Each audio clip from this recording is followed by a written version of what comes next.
മിശിഹായ സ്നേഹനിറഞ്ഞ സഹോദരീ സഹോദരന്മാരെ, ഇന്ന് MST സമൂഹത്തിനും പാലത്തോടുകയും ഡീക്കൻ അക്ഷയുടെയും ഡീക്കൻ ആൽബിന്റെയും വീട്ടുകാർക്കും വളരെയധികം സന്തോഷം നൽകുന്ന ദിവസമാണ്.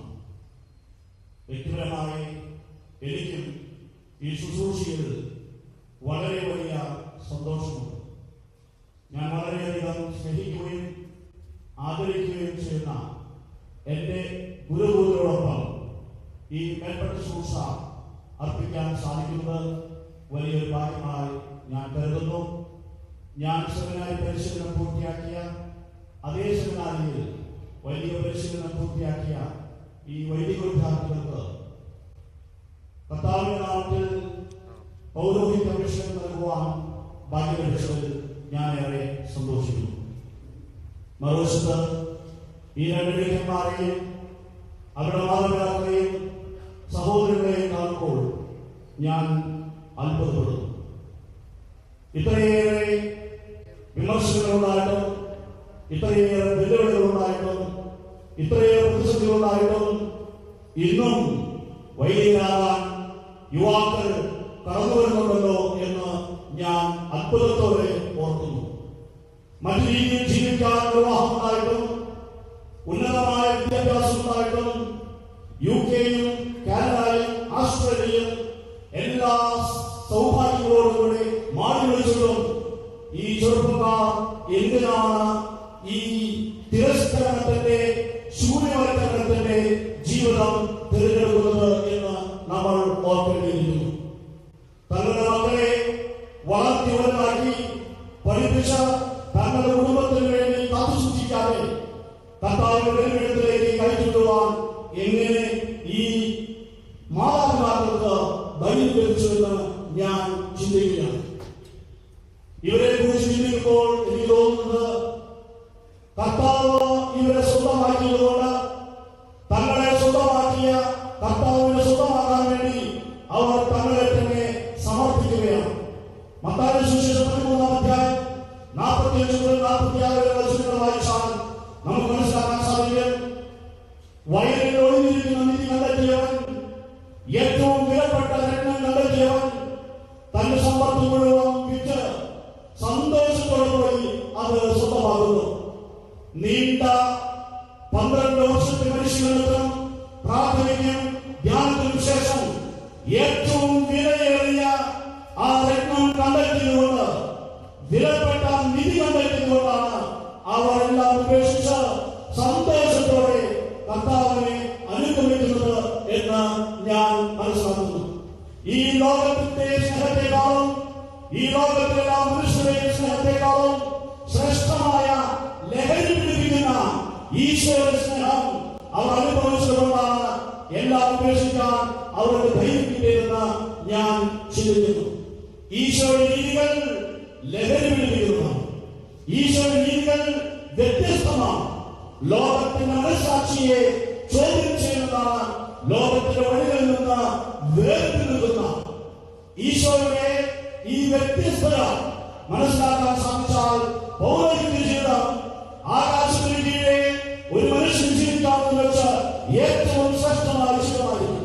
എന്നാൽ ഈ വ്യത്യസ്തമായ ഈശോയെ കണ്ടെത്താൻ സാധിച്ചതായെങ്കിൽ ഈ ഭൂമിയിലെ ഏറ്റവും ദാരുണമായ ജീവിതമായിരിക്കും പൗരോഹിത്യ ജീവിതം എന്ന് ഞാൻ കരുതുന്നു. ഈശോയുടെ ജീവിതത്തിലേക്ക് നോക്കിയാൽ നമുക്ക് മനസ്സിലാക്കാൻ സാധിക്കും, അവൻ വ്യത്യസ്തമായിരുന്നു. ഈ ലോകം പഠിപ്പിച്ചതിൽ നിന്നും വ്യത്യസ്തമായ കാര്യങ്ങൾ പഠിപ്പിച്ചവൻ, ഈ ലോകം വിശ്വസിച്ചതിൽ നിന്നും വ്യത്യസ്തമായ കാര്യങ്ങൾ വിശ്വസിച്ചവൻ. അവന്റെ കാഴ്ചപ്പാട് വ്യത്യസ്തമായിരുന്നു. അവന്റെ ജീവിത രീതി ഭിന്നമായിരുന്നു. ഈ ലോകം പഠിപ്പിച്ചു ദരിദ്രർ ഒന്നിനും കൊള്ളാത്തത്, ദാരിദ്ര്യം ശാപമാണ്. പക്ഷെ ഈശോ പഠിപ്പിച്ചു ദരിദ്രർ ഭാഗ്യവാന്മാരാണ്. മത്തായി സുവിശേഷം 5-ാം അധ്യായം 3-ാം വചനം. ഈ ലോകം പഠിപ്പിച്ചു നിങ്ങൾ സമ്പാദിക്കണം, സമ്പാദിച്ച് സന്തോഷിക്കണം, അത് ആനന്ദം കണ്ടെത്തണം. പക്ഷെ ഈശോ പറഞ്ഞു നിങ്ങൾ നിങ്ങളുടെ സമ്പത്ത് വിറ്റ് ദരിദ്രർക്ക് കൊടുക്കണം, അപ്പോൾ നിങ്ങൾക്ക് സ്വർഗ്ഗരാജ്യത്തിൽ വലിയ സമ്പത്തുണ്ടാകും. ലൂക്കായുടെ സുവിശേഷം 18-ാം അധ്യായം 22-ാമത്തെ ദിവസം. ഈ ലോകം പറയുന്നു എല്ലാവരെയും മുമ്പിലാക്കണമെങ്കിൽ എല്ലാവരെയും തോൽപ്പിക്കണം, എല്ലാവരെയും പിന്നിലാക്കണം. എന്നാൽ ഈശോ പറയുന്നു എല്ലാവരെയും ആഗ്രഹിക്കുന്നവൻ എല്ലാവരെയും ശുശ്രൂഷകരാക്കണം. മർക്കോസിന്റെ സുവിശേഷം 10-ാം അധ്യായം 43-ാമത്തെ ദിവസം. ഈ ലോകം പറയുന്നു നിങ്ങളുടെ ജീവനെ സംരക്ഷിക്കണം, നിങ്ങളുടെ ജീവനെ കാത്തുപരിപാലിക്കണം, നിങ്ങൾക്ക് വേണ്ടി ജീവിക്കണം.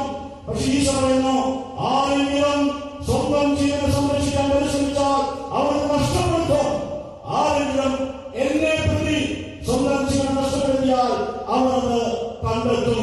ലൂക്കായുടെ സുവിശേഷം 9-ാം അധ്യായം 24-ാമത്തെ ദിവസം. എല്ലാ കാര്യത്തിലും വ്യത്യസ്തമായി ചിന്തിച്ചവൻ, എല്ലാ കാര്യത്തിലും ഈ ലോകത്തിന്റെ രീതിയിൽ നിന്നും മാറി വരുന്നവൻ, വ്യത്യസ്തമായ വിഭിന്നമായ കാഴ്ചപ്പാടെ ജീവിച്ചവനാണ് ഈശോ. ആ ഈശോയെ ഡീക്കൻ അജയും ഡീക്കൻ ആത്മനും കണ്ടെത്തിയെന്ന് ഞാൻ പരിപൂർണമായി വിശ്വസിക്കുന്നു. അല്ലാതെങ്കിൽ ഈ പ്രതിസന്ധികളുടെ നാളുകളിൽ, ഈ കഷ്ടപ്പാടുകളുടെ നാളുകളിൽ ഈ മുഴുക്കിനെ ഏറ്റെടുക്കാൻ അവർ മുന്നോട്ട് വരുമായിരുന്നില്ല എന്ന് ഞാൻ വിശ്വസിക്കുന്നു. ഇത് കർത്താവിന്റെ പ്രവൃത്തിയാണ്. കർത്താവാണ് അവരെ വിളിച്ചത്, കർത്താവാണ് അവരെ അഭിഷേകം ചെയ്യാൻ പോകുന്നത്. വിശുദ്ധ പൗലോസ് ഫിലിപ്പിയരുടെ ലേഖനം 3-ാമത്തെ 11-ാമത്തെ ദിവസത്തിൽ പറയുന്നു ക്രിസ്തു എന്നെ സ്വന്തമാക്കിയിരിക്കുന്നു. ക്രിസ്തു എന്നെ സ്വന്തമാക്കിയിരിക്കുന്നു. അത് നേടിയെടുക്കാൻ വേണ്ടി ഞാൻ പരിശ്രമിച്ചുകൊണ്ടിരിക്കുകയാണ്. ഞാൻ എന്റെ പിന്നിലുള്ളവരെ ഈ ജനത്തോട് ബന്ധപ്പെട്ടതായിരിക്കണം നിങ്ങളുടെ ജീവിതമെന്ന് കർത്താവ് ഇന്ന് നിങ്ങളെ ഓർമ്മിപ്പിക്കുന്നു. ഇന്ന് നാം വായിച്ചു 2-ാമത്തെ വായന വിശുദ്ധ പത്രോസിന്റെ 5-ാം അധ്യായം 1 മുതൽ 4 വരെ വായിച്ചതാണ്. പത്രോസ് സകലശ്രേഷ്ഠന്മാരോട് പറയുന്നു, ഞാനും ഒരു സകലശ്രേഷ്ഠനാണ്, ഒരു സകലശ്രേഷ്ഠനായി ഞാൻ നിങ്ങളെ ഉപദേശിക്കാം. പ്രിയപ്പെട്ട ദൈവന്മാരെ,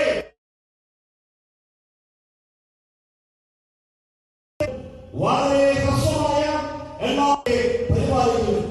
പ്രിയ ഇടയന്മാരെ, പ്രിയപ്പെട്ട ദൈവന്മാരെ, അജഗണം കർത്താവിന്റേതാണ്. കർത്താവാണ് ഉടയവൻ, കർത്താവാണ് ഇടയൻ. നമ്മൾ കാവൽക്കാർ മാത്രമാണ്, നമ്മൾ ശുശ്രൂഷകർ മാത്രമാണ്. അതുകൊണ്ടാണ് പറയുന്നത് കർത്താവിന്റെ അജഗണത്തെ നിങ്ങൾ പരിപാലിക്കുമെന്ന്. ഈ ദൈവജനം ദൈവത്തിന്റെ സ്വന്തമാണ്, നമ്മൾ ശുശ്രൂഷകരും കാവൽക്കാരുമാണ് എന്ന ബോധം നമുക്ക് ഉണ്ടാകേണ്ടിയിരിക്കുന്നു. എങ്ങനെയാണ് ഈ ദൈവജനം ദൈവത്തിന്റെ സ്വന്തമായത്? വിശുദ്ധ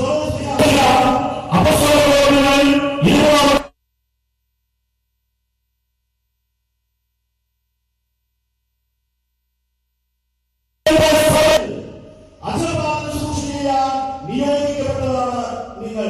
കർത്താവ് സ്വന്തം രക്തം വിലയായി കൊടുത്ത നേടിയെടുത്ത സഭ.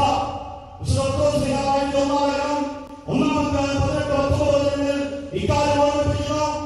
നിങ്ങളുടെ പഴയ ജീവിതത്തിൽ നിന്ന് നിങ്ങൾക്ക് മോചനം നൽകാൻ വേണ്ടി ക്രിസ്തു നൽകിയ സ്വർണ്ണമോ വെള്ളിയല്ല, മറിച്ച് തന്റെ നിഷ്കളങ്കമായ കുഞ്ഞാടിന്റെ പോലുള്ള രക്തമാണ്. യേശു രക്തം കൊടുത്ത നേടിയെടുത്ത ജനമാണ് ദൈവജനം. ഈ ദൈവജനം യേശുവിന്റേതാണ്. കാരണം യേശുവാണ് വില കൊടുത്തത്, യേശുവാണ് രക്തം ചെയ്തത്, യേശുവാണ് ഈ ദൈവജനത്തെ വിടുവിപ്പിക്കാൻ വേണ്ടി സ്വന്തം ജീവനെ വിലയായി നൽകിയത്. അവൻ വില കൊടുത്തതുകൊണ്ട് ദൈവജനം അവന്റേതാണ്, ദൈവജനം അവന്റെ സ്വന്തമാണ്. ആ ദൈവജനത്തെ കർത്താവ് ഇന്ന് നിങ്ങൾ വിശ്വസിച്ച് ഫലമേൽക്കുകയാണ്. അതുകൊണ്ട് തികഞ്ഞ ഭക്തിയോടെ, കാവൽക്കാരുടെ വിശ്വസ്തയോടെ, ഉടമസ്ഥാവകാശം മനസ്സിൽ കൊണ്ടു നടക്കാതെ ശുശ്രൂഷാമനോഭാവത്തോടെ ഈ ദൈവജനത്തിന് ശുശ്രൂഷ ചെയ്യേണ്ടിയിരിക്കുന്നു. വിശുദ്ധ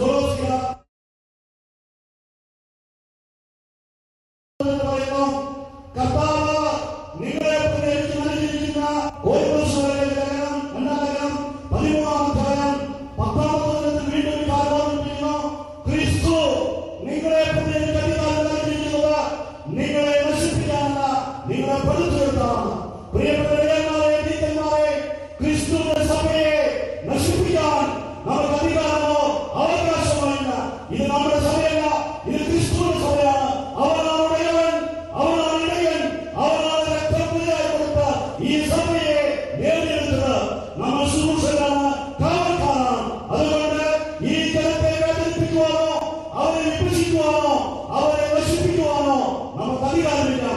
ജീവൻ കൊടുത്ത് ഈ ജനത്തെ പടുത്തുയർത്താനാണ് തമ്പുരാൻ നമ്മെ വിളിച്ചിരിക്കുന്നത്.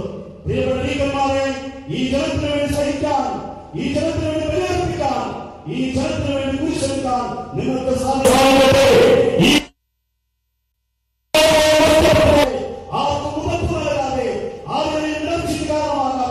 ഈ സഭയെ പടുത്തുയർത്താൻ തമ്പുരാൻ നിങ്ങൾക്ക് കൃപ നൽകട്ടെ. ക്രിസ്തു തന്റെ രക്തം വിലയായി കൊടുത്ത് നേടിയെത്തി സഭയെ ജീവൻ തുല്യം സ്നേഹിക്കണം. നിങ്ങളുടെ മുമ്പിൽ ഇരിക്കുന്ന ഈ മാതാപിതാക്കളെ നിങ്ങൾ മറന്നാലും ഉപേക്ഷിച്ചാലും നിങ്ങളുടെ മുമ്പിൽ ഇരിക്കുന്ന ഈ ദൈവജനത്തെ, ക്രിസ്തുവിന്റെ ശരീരത്തെ മറക്കരുത്, ഉപേക്ഷിക്കരുത്, മുറിവേൽപ്പിക്കരുത്. ഈ ക്രിസ്തുവിന്റെ ശരീരത്തെ പടുത്തുയർത്താനാണ് തമ്പുരാൻ വൈദികരെയും ശുശ്രൂഷകരെയും വിളിച്ചിരിക്കുന്നത്. ഇത് നാം വായിച്ചു കേട്ട മൂന്നാമത്തെ വചനഭാഗം യോഹന്നാൻ സുവിശേഷം 10-ാം അധ്യായം 1 മുതൽ 5 വരെയുള്ള വചനങ്ങളും 11-ാം അധ്യായം 10-ാം അധ്യായം 11 മുതൽ 18 വരെയുള്ള വചനങ്ങളുമാണ്. രണ്ട് ഭാഗങ്ങളിലായി രണ്ട് കാര്യമാണ് ഈശോ പറയുന്നത്. ഒന്നാമത്തെ ഭാഗത്ത് 1 മുതൽ 5 വരെയുള്ള വചനത്തിൽ ഈശോ പറയുന്നു, ഇടയന്മാരുടെ സ്വരം ആളുകൾ തിരിച്ചറിയണം. ആളുകൾ സ്വരം തിരിച്ചറിഞ്ഞാൽ മാത്രമേ ഇടയന്മാരെ അനുഗമിക്കുകയുള്ളൂ. ഇത് സാധാരണ ജീവിതത്തിൽ എല്ലാവർക്കും മനസ്സിലാക്കാവുന്ന കാര്യമാണ്. ആളുകളെ നിരന്തരം പരിപാലിക്കുന്ന, നിരന്തരം നയിക്കുന്ന ഇടയന്മാരൻ മാത്രമാണ് ആളുകൾ അനുഗമിക്കുക. വഴിപോക്കരെ, അപരിചിതരെ ആളുകൾ അനുഗമിക്കാറില്ല. എന്തുകൊണ്ടാണ് ഇടയന്മാരെ ആളുകൾ അനുഗമിക്കുന്നത്? ഈ ഇടയന്മാരാണ് ആളുകൾക്ക് തീറ്റ കാണിച്ചു കൊടുക്കുന്നത്. ഈ ഇടയന്മാരാണ് ആളുകൾക്ക് വെള്ളം കാണിച്ചു കൊടുക്കുന്നത്.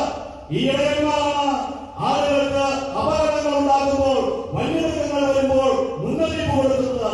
ഈ ഇടയന്മാരാണ് ആളുകൾക്ക് പരിക്കേൽക്കുമ്പോൾ തോല് കെട്ടി താഴത്ത് വളർത്തുന്നത്. അങ്ങനെ ഇടയന്മാരുടെ സ്വരം ആളുകളുടെ ജീവിതത്തിന്റെ ഭാഗമായി മാറുന്നു. അതുകൊണ്ടാണ് ആ സ്വരത്തെ ആളുകൾ അനുഗമിക്കുന്നത്. വഴിപോക്കുന്ന സ്വരം ആളുകൾ കേൾക്കാറില്ല, അനുഗമിക്കാറില്ല. അപരിചിത സ്വരം ആളുകൾ കേൾക്കാറില്ല, അനുഗമിക്കാറില്ല. ഇടയന്മാരുടെ സ്വരം മാത്രമാണ് അവർ തിരിച്ചറിയുന്നത്. കാരണം ഇടയന്മാരുടെ സ്വരം അവരുടെ ജീവിതത്തിന്റെ ഭാഗമായി മാറുന്നു. പ്രിയപ്പെട്ട ലീഗന്മാരെ, നിങ്ങളുടെ സ്വരം അപരിചിതമായ സ്വരമായിരിക്കരുത്, സുപരിചിതമായ സ്വരമായിരിക്കണം. സുപരിചിതമായ സ്വരം എന്ന് പറയുമ്പോൾ ഏത് തരത്തിലുള്ള സ്വരമാണെന്ന് ഞായറാഴ്ച പള്ളിയിൽ മാത്രം കേൾക്കുന്ന സ്വരമായി നിങ്ങളുടെ സ്വരം നിലനിൽക്കുകയാണെങ്കിൽ അത് സുപരിചിതമായ സ്വരമല്ല, അത് അപരിചിതമായ സ്വരമാണ്. സുപരിചിതമായ സ്വരം എന്ന് പറയുമ്പോൾ ജനങ്ങളുടെ വേദനകൾക്കിടയിൽ, രോഗങ്ങൾക്കിടയിൽ, ആശുപത്രി കിടക്കയിൽ അവരുടെ വേദനയുടെ നാളുകളിൽ നിങ്ങളുടെ സ്വരം അവർ കേൾക്കണം. പള്ളിമുറികളിലും ദേവാലയങ്ങളിലും നിങ്ങളുടെ സമൂഹത്തിന്റെ ആശ്രമങ്ങളിലും സുരക്ഷിത കേന്ദ്രങ്ങളിൽ ജീവിക്കാനും അവരിൽ ആജ്ഞാപിക്കുവാനും ആഹ്വാനം ചെയ്യുവാനുമല്ല കർത്താവ് നിങ്ങൾ അഭിഷേകം ചെയ്യുന്നത്. കർത്താവ് നിങ്ങൾ അഭിഷേകം ചെയ്യുന്നത് ജനങ്ങൾക്കിടയിൽ അവരുടെ വേദനകളിൽ, അവരുടെ കഷ്ടപ്പാടുകളിൽ പങ്കുചേർന്നുകൊണ്ട് അവരുടെ കൂടെ ജീവിക്കാനാണ്. അങ്ങനെ അവരുടെ വേദന നിമിഷങ്ങളിൽ, രോഗത്തിന്റെ നിമിഷങ്ങളിൽ, തകർച്ചയുടെ നിമിഷങ്ങളിൽ അവർക്ക് ആശ്വാസം നൽകുന്ന സ്വരമായി നിങ്ങളുടെ സ്വരം മാറിയാൽ അത് സുപരിചിതമായ സ്വരമായിരിക്കും. അങ്ങനെയുള്ള സ്വരത്തെ മാത്രമാണ് ദൈവജനം അനുഭവിക്കുക. അതുകൊണ്ട് പ്രിയപ്പെട്ട നിങ്ങളുടെ സ്വരം പള്ളിയിലും നിങ്ങൾ താമസ സ്ഥലത്തും മാത്രം കേൾക്കപ്പെടുന്ന ഒരു സ്വരമാകാതിരിക്കട്ടെ. തെരുവീതിയിലും നാൽക്കവലയിലും സർക്കാർ ആശുപത്രികളിലും തൊഴിൽശാലകളിലും പാലത്തും പറമ്പിലും കേൾക്കുന്ന ഒരു സ്വരമായി നിങ്ങളുടെ സ്വരം മാറട്ടെ. ഈ ജനത്തിന്റെ കണ്ണീരിൽ, ഇവരുടെ വേദനയിൽ, ഇവരുടെ രോഗത്തിൽ പങ്കുവെക്കാൻ നിങ്ങൾക്ക് സാധിക്കട്ടെ. നിങ്ങളുടെ സ്വരം ഇവരുടെ ജീവിതത്തിൽ ആശ്വാസമാകട്ടെ. നിങ്ങളുടെ സ്വരം ഇവർക്ക് ശക്തി നൽകട്ടെ.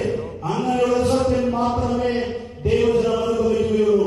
അതുകൊണ്ട് നിങ്ങളുടെ സ്വരത്തെ ഈ ജനത്തിന് സുപരിചിതമായ സ്വരമാക്കി മാറ്റുക. ആ അധ്യായത്തിന്റെ 2-ാമത്തെ ഭാഗത്ത് 11 മുതൽ 18 വരെയുള്ള വചനങ്ങളിൽ ഈശോ പറയുന്നു, ഞാൻ നല്ല ഇടയനാണ്, ഞാൻ നല്ല ഇടയനാണ്. ഞാൻ നല്ല ഇടയനായതുകൊണ്ട് ഞാൻ എന്റെ ആളുകൾക്ക് വേണ്ടി ജീവൻ അർപ്പിക്കുന്നു. അങ്ങനെ നോക്കുമ്പോൾ ആളുകൾക്ക് വേണ്ടി ജീവൻ അർപ്പിക്കുന്ന ഒരു ഇടയനാണ് ഈശോ. അങ്ങനെ നോക്കുമ്പോൾ ഈശോയും ആളുകൾക്ക് വേണ്ടി ജീവൻ അർപ്പിക്കുന്ന ഒരു കുഞ്ഞാടായി മാറുകയാണ്. സാധാരണ രീതിയിൽ യേശുവിനെ കുറിച്ച് നമ്മൾ പറയാറുണ്ട്, യേശു ഇടയനാണ്, നല്ല ഇടയനാണ്. അതുകൊണ്ട് നമ്മളും ഇടയൻ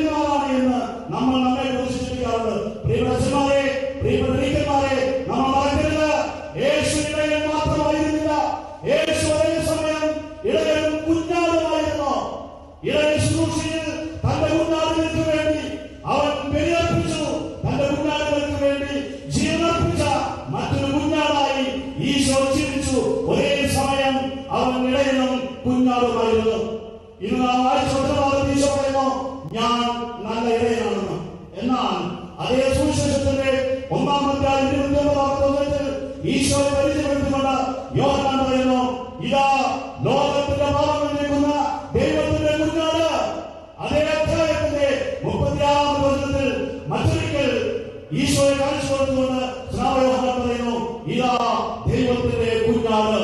അപ്പോൾ ഈശോ ഇടയൻ മാത്രമായിരുന്നില്ല, കുഞ്ഞാടുമായിരുന്നു. തനിക്ക് വരവേൽപ്പിക്കപ്പെട്ട തന്റെ ജനത്തിന്റെ സംരക്ഷണത്തിന് വേണ്ടി, അവരുടെ ജീവൻ സംരക്ഷിക്കാൻ വേണ്ടി സ്വന്തം ജീവൻ പ്രകടിപ്പിച്ച ഒരു കുഞ്ഞാടായിരുന്നു ഈശോ. പ്രിയപ്പെട്ട ദൈവന്മാരെ, നിങ്ങൾ ഇടയന്മാരാണ് വിളിക്കപ്പെട്ടവരാണ് എന്ന് ചിന്തിക്കുമ്പോൾ അതിന്റെ മറുവശം ഈ ആളുകളുടെ ജീവന് വേണ്ടി ഒരുപക്ഷെ കുട്ടി മുറിവേൽപ്പിക്കപ്പെടാം, ഒരുപക്ഷെ പരിക്കേൽക്കാം, ഒരുപക്ഷെ ചവിട്ടേൽക്കാം, ഒരുപക്ഷെ ഈ ദൈവത്തിന് വേണ്ടി ചോദിച്ചിട്ട് വരാം. അങ്ങനെ ചോദിച്ചിട്ട് വന്നാൽ പരിഭ്രമിക്കരുത്, അലറിക്കരുത്.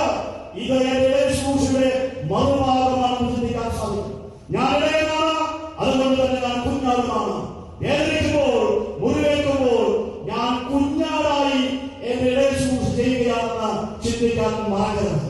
ബുദ്ധിമുട്ടുകളുണ്ടാകുമ്പോൾ, ജീവിതത്തിൽ ആഗ്രഹിച്ച് നടക്കാതെ വരുമ്പോൾ, ഈ ലോകം നിങ്ങളെ വഞ്ചിക്കാൻ പരിശ്രമിക്കുമ്പോൾ അലറിക്കരുത്. തമ്പുരാൻ കീഴടങ്ങുക, കുഞ്ഞാടാകാൻ എഴുന്നേൽപ്പിച്ചത് ആനന്ദിക്കുക. അങ്ങനെ ഒരേ സമയം കുഞ്ഞാടും ഇടയനുമായി നിങ്ങളുടെ ശുശ്രൂഷ നിർവഹിക്കാൻ കർത്താവ് കൃപ നൽകട്ടെ. അതാണ് ഈശോ ഇന്ന് സുവിശേഷത്തിലൂടെ നമ്മെ പഠിപ്പിക്കുന്നത്. പ്രിയപ്പെട്ട ദൈവജനമേ, ഈ വൈദികർക്ക് വേണ്ടി, ഈ ദൈവന്മാർക്ക് വേണ്ടി നമുക്ക് പ്രാർത്ഥിക്കാം. അവർ ഏറ്റെടുക്കുന്ന ഈ വലിയ ഉത്തരവാദിത്വം നിറവേറ്റുവാനുള്ള കൃപയ്ക്ക് വേണ്ടി പ്രാർത്ഥിക്കാം. എനിക്കറിയാം നിങ്ങളുടെ മനസ്സുകളിൽ ധാരാളം ആളുകളുണ്ട്, നിങ്ങളുടെ മനസ്സുകളിൽ ധാരാളം വേദനകളുണ്ട്. പൗരോഹിത്യത്തെ കുറിച്ച് നിങ്ങൾക്ക് സംശയങ്ങളുണ്ടാകാം, പൗരോഹിത്യത്തിന്റെ പ്രാധാന്യത്തെ കുറിച്ച് നിങ്ങൾക്ക് ബുദ്ധിമുട്ടുകളുണ്ടാകാം. ഞാൻ മനസ്സിലാക്കുന്നു പ്രിയപ്പെട്ട ദൈവജനമേ, പുരോഹിതത്തിന് തെറ്റുപറ്റിയിട്ടുണ്ട്, മെത്രാന്മാർക്ക് തെറ്റുപറ്റിയിട്ടുണ്ട്, എനിക്ക് തെറ്റുപറ്റിയിട്ടുണ്ട്. പക്ഷെ ഒന്ന് മാത്രം നമ്മൾ മറക്കരുത്, പൗരോഹിത്യം നമ്മുടെ സഭയുടെ അനുഗ്രഹമാണ്.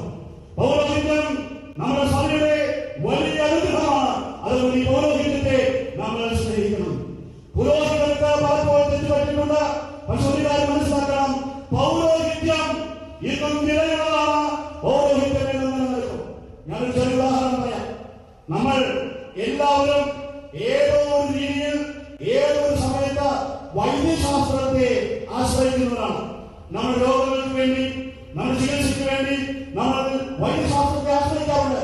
എന്നാൽ വൈദ്യശാസ്ത്രം ഉപയോഗിച്ച എല്ലാ വൈദ്യരും ഒരുപോലെ വിജയിച്ചിട്ടുണ്ടോ? ചില വൈദ്യർക്ക് തെറ്റുപറ്റിയിട്ടില്ലേ? ചില വൈദ്യർ ഡോക്ടർമാർ ചികിത്സ ചെയ്തപ്പോൾ രോഗികൾ മരിച്ചുപോയിട്ടില്ലേ? ചില ഡോക്ടർമാർക്ക് കൈപ്പിഴ പറ്റിയിട്ടില്ലേ? ചില ശസ്ത്രചികിത്സകൾ പാളിപ്പോയിട്ടില്ലേ? എന്നിട്ട് ആ ഡോക്ടർ വീണുപോയതുകൊണ്ട്, ഈ ഡോക്ടറുടെ ചികിത്സ മോശമായതുകൊണ്ട് ഞാനിനി വൈദ്യശാസ്ത്രത്തെ ആശ്രയിക്കില്ല, ഞാനിനി മരുന്ന് വാങ്ങിക്കില്ല, ഞാനിനി ഡോക്ടറുടെ അടുത്ത് പോകില്ല എന്ന് നമ്മൾ ആരും ചിന്തിക്കാറില്ലല്ലോ. കാരണം എന്താണ്? ആ വൈദ്യുതി തെറ്റുപറ്റി, ഈ വൈദ്യുതി തെറ്റുപറ്റി, ആ ഡോക്ടർക്ക് തെറ്റുപറ്റി, രണ്ട് ചികിത്സയിൽ പിഴവ് പറ്റി, ഓപ്പറേഷനിൽ പിഴവ് പറ്റി. പക്ഷെ നമ്മൾ വിശ്വസിക്കുന്നു ഈ ഡോക്ടർമാർക്ക് തെറ്റുപറ്റിയാലും വൈദ്യശാസ്ത്രം ആശ്രയിക്കാവുന്നതാണ്. വൈദ്യശാസ്ത്രത്തിനല്ല തെറ്റുപറ്റിയിരിക്കുന്നത്. വൈദ്യശാസ്ത്രം ഉപയോഗിക്കുന്നതിൽ വൈദ്യർക്ക് തെറ്റുപറ്റി. അതുകൊണ്ട് വൈദ്യരുടെ തെറ്റുകൊണ്ട് വൈദ്യശാസ്ത്രത്തിൽ നമ്മൾ തന്നെ പറയാറില്ല. പ്രിയപ്പെട്ട ദൈവജനമേ, നിങ്ങളുടെ വേദനയും നിങ്ങളുടെ ആളുകളും ഉൾക്കൊണ്ടുകൊണ്ട് ഞാൻ നിങ്ങളോട് പറയുകയാണ്, വൈദ്യർക്ക് തെറ്റുപറ്റിയുണ്ട്, ചില പുരോഹിതർ വീണുപോയിട്ടുണ്ട്. പക്ഷെ നിങ്ങൾ മനസ്സിലാക്കണം, അവർ ഏറ്റെടുത്തിരിക്കുന്ന പൗരോഹിത്യ ശുശ്രൂഷ ജീവിക്കുന്നതിൽ ബലഹീനരായ ആ മനുഷ്യർക്ക് പറ്റി തെറ്റാണ് പൗരോഹിത്യത്തിന്റെ വീഴ്ചയായി അതിനെ കരുതരുത്. ഈ ഭൂമിയിലെ അവിടെയും ഇവിടെയും ചില വൈദികർ വീണുപോയാലും ചില പുരോഹിതർ വീണുപോയാലും പൗരോഹിത്യം വിലപ്പെടുന്നതാണ്, നമ്മുടെ സഭയുടെ അനുഗ്രഹമാണ്. വൈദ്യൻ വീണാലും വൈദ്യശാസ്ത്രം നിലനിൽക്കുന്നു. അതുപോലെ തന്നെ പുരോഹിതൻ വീണാലും പൗരോഹിത്യം നിലനിൽക്കും. പൗരോഹിത്യം ശ്രേഷ്ഠമാണ്.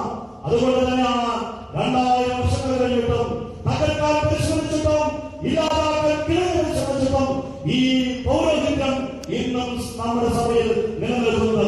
അപ്പോസ്തല പ്രവർത്തനങ്ങൾ 5-ാം അധ്യായം 26-42 ദിവസങ്ങളിൽ പത്രോസിനെയും യോഹന്നാനെയും വിചാരണ സംഘം വിചാരണ ചെയ്യുന്ന സമയത്ത് ഗമാലിയേൽ ഇടപെട്ട് അവരോട് പറയുന്ന ഒരു കാര്യമുണ്ട്. പ്രിയപ്പെട്ടവരെ, നമ്മൾ ഇവരെ വെറുതെ വിടുന്നതാണ് നല്ലത്. കാരണം ഈ പ്രസ്ഥാനം ദൈവത്തിൽ നിന്നുള്ളതല്ല എങ്കിൽ ഇത് തന്നെ നശിച്ചു പോകും. നമ്മൾ ആരും ഇതിനെ ഇല്ലാതാക്കാൻ പരിശ്രമിക്കേണ്ട കാര്യമില്ല. നമ്മൾ ആരും ഇതിനെ അടിച്ചൊതുക്കാൻ പരിശ്രമിക്കേണ്ട കാര്യമല്ല. ദൈവത്തിൽ നിന്നുള്ളതല്ല എങ്കിൽ ഇത് കാലക്രമേണ നിന്നുപോകും. ഇനി ദൈവത്തിൽ നിന്നുള്ളതാണെങ്കിലോ നമുക്ക് തോൽപ്പിക്കാനാവില്ല, നമുക്ക് നശിപ്പിക്കാനാവില്ല. ദൈവത്തിന്റെ ഇഷ്ടത്തിനെതിരെ പ്രവർത്തിച്ചവരായി നമ്മളെ കണക്കാക്കുകയും ചെയ്യും. അതുകൊണ്ട് ഇത് ദൈവത്തിൽ നിന്നുള്ളതാണ് എന്ന് മനസ്സിലാക്കി നമുക്ക് ഇവരെ വിട്ടുകളയാമെന്ന് ഗമാലിയേൽ പറഞ്ഞു. പ്രിയപ്പെട്ട ദൈവജനമേ, ഈ പൗരോഹിത്യം ദൈവത്തിൽ നിന്നുള്ളതാണ്. അതുകൊണ്ടാണ് നീണ്ട 2000 വർഷങ്ങൾ കഴിഞ്ഞിട്ടും ഇതിനെ തകർക്കാൻ പരിശ്രമിച്ചിട്ടും കരിവാരി തേക്കാൻ പരിശ്രമിച്ചിട്ടും വിമർശിച്ചിട്ടും ഇല്ലാതാക്കാൻ പരിശ്രമിച്ചിട്ടും ഇന്നും പൗരോഹിത്യം നിലനിൽക്കുന്നത്. ലോകമുള്ളിടത്തോളം കാലം കത്തോലിക്ക സഭയുണ്ടായിരിക്കും, കത്തോലിക്ക സഭയില് പുരോഹിതന്മാരും ഉണ്ടായിരിക്കും. അതുകൊണ്ട് തന്നെയാണ് ഞാൻ ആരംഭത്തിൽ പറഞ്ഞതുപോലെ പ്രതിസന്ധികൾ ഉണ്ടായിട്ടും വിമർശനങ്ങൾ ഉണ്ടായിട്ടും ഈ ചെറുപ്പക്കാർ മറ്റു രീതിയിൽ ജീവിക്കാൻ നിവൃത്തി ഉണ്ടായിട്ടും ഈ വെല്ലുവിളി നിറഞ്ഞ പൗരോഹിത്യം സ്വീകരിക്കാനായി വന്നിരിക്കുന്നത്. UK-യിലേക്കും കാനഡയിലേക്കും കയറ്റിവിടുവാനായി നിങ്ങൾ പാത്തുവെച്ചിരിക്കുന്ന നിങ്ങളുടെ മക്കളെ കർത്താവ് കൊണ്ടുപോകും. ഈ സഭയെ നയിക്കാൻ കർത്താവ് വഴി കണ്ടെത്തും. കർത്താവ് തനിക്ക് ആവശ്യമുള്ളവരെ വിളിക്കും. കർത്താവ് ഇനിയും ഈ സഭയെ നയിക്കും. ഈ സഭ കർത്താവിന്റെ സഭയാണ്. ഈ പൗരോഹിത്യം കർത്താവ് സ്ഥാപിച്ചതാണ്. അതുകൊണ്ട് പ്രിയപ്പെട്ടവരെ, താത്കാലികമായ പ്രതിസന്ധികൾ കണ്ട് ഇടർച്ചകൾ കണ്ട് നിരാശപ്പെടരുത്. കർത്താവിൽ നമുക്ക് ആശ്രയിക്കാം. ബലഹീനരായ ഞങ്ങളുടെ ശക്തിയല്ല, ബലഹീനരായ ഞങ്ങളെ ശക്തിപ്പെടുത്തുന്ന കർത്താവിന്റെ ശക്തിയാണ് സഭയുടെ മുതൽക്കൂട്ട്. ഈ സാധാരണ മനുഷ്യരുടെ ശക്തിയല്ല നമ്മുടെ സഭയുടെ മുതൽക്കൂട്ട്. ഇതിന്റെ അപ്പുറത്തുള്ള പരിശുദ്ധാത്മാവിന്റെ ശക്തിയാണ് നമ്മുടെ സഭയുടെ മുതൽക്കൂട്ട്. അതുകൊണ്ട് പൗരോഹിത്യത്തെ നമുക്ക് സ്നേഹിക്കാം, പൗരോഹിത്യത്തെ നമുക്ക് വളർത്താം. പൗരോഹിത്യം നമ്മുടെ സഭയുടെ നന്മയാണ്. ചിലരെങ്കിലും ചിന്തിക്കാറുണ്ട് പൗരോഹിത്യം എന്ന് പറയുന്നത് ദൈവജനത്തിന് വേണ്ടി മാത്രമുള്ളതാണ് എന്ന്. അല്ല, പൗരോഹിത്യം സഭയ്ക്ക് മുഴുവനും വേണ്ടിയുള്ളതാണ്. ഞാനൊരു മെത്രാനാണ്, പക്ഷെ എൻ്റെ പാപങ്ങൾ മോചിക്കാൻ എനിക്ക് സാധിക്കില്ല. ഞാനൊരു വൈദികന്റെ മുമ്പിൽ മുട്ടുകുത്തണം. ഒരു പുരോഹിതന്റെ ശുശ്രൂഷ എനിക്ക് ആവശ്യമാണ്. എനിക്ക് രോഗിലേപനം വേണമെങ്കിൽ, എനിക്ക് എന്തെങ്കിലും ആവശ്യമുണ്ടെങ്കിൽ ഒരു പുരോഹിതന്റെ ശുശ്രൂഷ എനിക്ക് ആവശ്യമാണ്. എൻ്റെ മാതാപിതാക്കളിൽ നിന്ന് ഞാൻ ജനിച്ചു, പക്ഷേ ഞാൻ ആത്മാവിൽ ജനിച്ചത് ഒരു പുണ്യപ്പെട്ട വൈദികന്റെ കരങ്ങളിലൂടെയാണ്. ഞാൻ ആദ്യമായി ഈശോയെ സ്വീകരിച്ചത് ഒരു വൈദികന്റെ കരങ്ങളിലൂടെയാണ്. ഇനി എൻ്റെ അവസാനം എനിക്ക് രോഗിലേപനം നൽകുന്നതും എൻ്റെ ശവസംസ്കാര ശുശ്രൂഷ നടത്തുന്നതുമെല്ലാം വൈദികരോ മെത്രാന്മാരോ ആയിരിക്കും. അങ്ങനെ നോക്കുമ്പോൾ എൻ്റെ ശുശ്രൂഷയിൽ ഒരു വൈദികന്റെ ജീവിതം വളരെ പ്രധാനപ്പെട്ടതാണ്. വൈദികന്റെ ശുശ്രൂഷ ദൈവജനത്തിന് വേണ്ടി മാത്രമുള്ളതല്ല. വൈദികർ ഒരു വിഭാഗം, ജനം മറ്റൊരു വിഭാഗം എന്ന് നമ്മൾ കരുതരുത്. നമ്മളെല്ലാവരും കൂടുന്നതാണ് സഭ. ഈ സഭയുടെ പൊതുവായ സ്വത്താണ്, സമ്പത്താണ് പൗരോഹിത്യം. എല്ലാവർക്കും പൗരോഹിത്യം ആവശ്യമാണ്. മാർപ്പാപ്പ കുമ്പസാരിക്കുന്നത് ഒരു പുരോഹിതനടുത്താണ്. അങ്ങനെ നോക്കുമ്പോൾ പൗരോഹിത്യം നമ്മുടെ സഭയുടെ മുതൽക്കൂട്ടാണ്. ഇതിനെ തകർക്കാൻ പരിശ്രമിക്കുന്നവരുടെ ഗൂഢതന്ത്രങ്ങളെ നമ്മൾ തിരിച്ചറിയണം. പൗരോഹിത്യത്തെ നമ്മൾ വിലമതിക്കണം, പൗരോഹിത്യത്തെ നമ്മൾ സ്നേഹിക്കണം. ഇന്ന് നമ്മുടെ ഇടയിൽ നിന്ന് പൗരോഹിത്യം സ്വീകരിക്കാനായി മുന്നോട്ട് വന്നിരിക്കുന്ന ഡീക്കൻ അശ്വിനെയും ഡീക്കൻ ആന്റണിയെയും കർത്താവിന്റെ തിരുസന്നിധിയിൽ നമുക്ക് സമർപ്പിക്കാം. നിങ്ങൾക്ക് പ്രിയപ്പെട്ട എല്ലാ വൈദികരെയും തമ്പുരാന്റെ മുമ്പിൽ സമർപ്പിക്കാം. വലിയ കൃപകൾ തമ്പുരാൻ ഒഴുക്കട്ടെ എന്ന് നമുക്ക് പ്രാർത്ഥിക്കാം. സർവശക്തനായ ദൈവം നമ്മെല്ലാവരെയും സ്വന്തമായി അനുഗ്രഹിക്കട്ടെ. പിതാവിന്റെയും